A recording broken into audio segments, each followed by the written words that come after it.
So I posted a short video saying California is one of the most dangerous states for your wealth. And as an asset protection attorney, I offered a simple solution to keep your wealth and assets protected from being attacked from lawsuits without having to move and leave California. And it triggered so many people. I put that video on LinkedIn and it hit over 50,000 impressions on LinkedIn in just a day. Some agreed, some attacked, and I was actually surprised by some of the comments in the attacks and the ideology, but very few actually addressed the facts. Now, as an asset protection attorney and a litigation attorney, I work with high-risk professionals like doctors, investors, business owners, real estate investors, like people who've built real wealth and don't want to lose it to a broken legal system, people with real liability concerns. And here are simple facts that people just want to ignore. California leads the country in lawsuits, probate fees, and regulatory risk. That's just facts. Statutory probate fees alone can take $50,000 to $100,000 or more from families before tax or debts. So let's just break that number down real quick. A $1 million estate will trigger $23,000 in attorney fees, $23,000 in executor fees, $5,000 to $10,000 or more in court costs, appraisal costs, publication fees. So that's a total of $50,000 to $60,000 gone before a single dollar reaches the family. And if there's a mortgage on the property, that doesn't matter. The courts still value it at $1 million. Now, if there's a conflict or a delay, families are fighting, costs go higher, time drags on. Let's take another example. OBGYNs in California and other high-risk states like Florida, New York, and Illinois pay over $150,000 per year just in malpractice insurance because one lawsuit can end everything. There's a growing critical shortage of OBGYNs across the country where liability risks are so high that many doctors are just leaving the field or avoiding it altogether. That's what unchecked liability does. It drives good, skilled people out. This is real world fallout. California isn't just expensive, it's actually driving businesses and capital out. Over 200 companies have moved their headquarters out of California since 2018, including Tesla, Oracle, and Hewlett Packard. Why? Because high taxes, aggressive litigation, and regulatory overreach make it impossible to operate. And now Californians are possibly staring at an $8 per gallon price on gas here as two major refineries, Phillips 66 and Valero, are shutting down due to regulation and litigation pressure. Per the US Sun here, this is now a combined loss of nearly 20% of the state's refining capacity.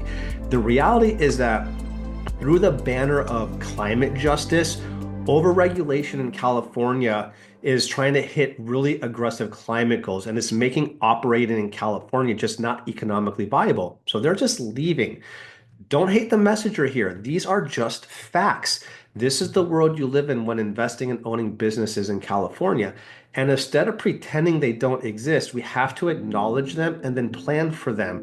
And yet when I say, protect your wealth, protect your assets, I get called greedy, immoral, a fearmonger, and even fraud. So let's clear up the law here.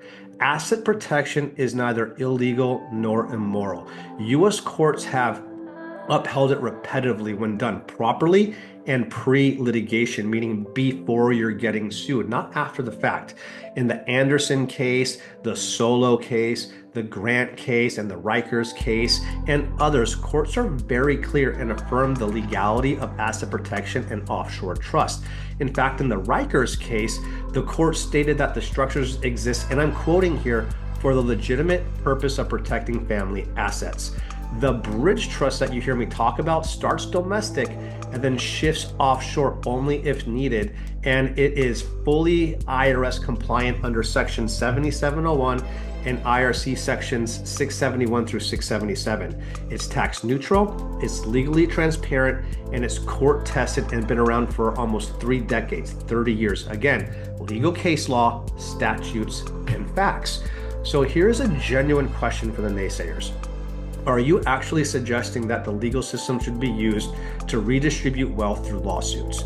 Because if that's where we are, we're not talking about justice, we're talking about sanctioned seizure. And let me ask you this follow-up question.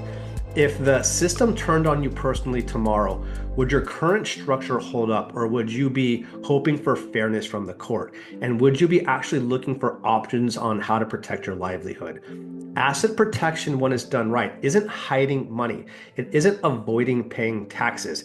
That is illegal. We do not do that. If you're, hear somebody preaching that, that is fraud, and just run away from them.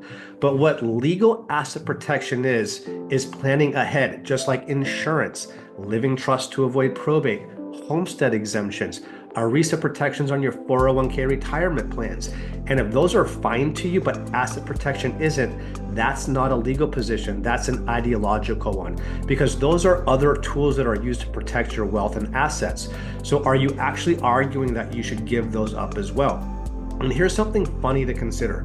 If asset protection is so immoral, why do most professionals still use LLCs or insurance policies? Because that is also asset protection. It's just an entry base layer. It's done at the lower levels, but it still is a way to separate out risk and liability and get some protection from, your veil. It's just limited. Maybe it also, I think, might have to do with this is the version that you're being told is socially acceptable. Get an LLC, have insurance, until someone does it better, more legally, and more strategically with advanced layers. And here's the thing, most of the people attacking this and asset protection in general are missing. They've never been sued. They've never had a court threaten their businesses, their home, or their retirement, everything they spent a lifetime building. But I've had people come to me after it was too late. They were good people who worked hard, but they waited until after they got sued. A lot of them were predatory lawsuits that got thrown out afterwards, but they still had to spend tens of thousands, and in some cases, hundreds of thousands of dollars defending themselves from a frivolous lawsuit. The courts, they're not paying them back. The plaintiff is not on the hook for that money. But by waiting until the lawsuit happens, most of the best tools that we have to help you are already off the table, and I had to turn them away. Because once you're served, it's too late. You either structure your asset protection ahead of time or you're exposed, because once the lawsuit happens, we can't add more tools. We can't add more layers. Otherwise, you open up the door to fraud arguments.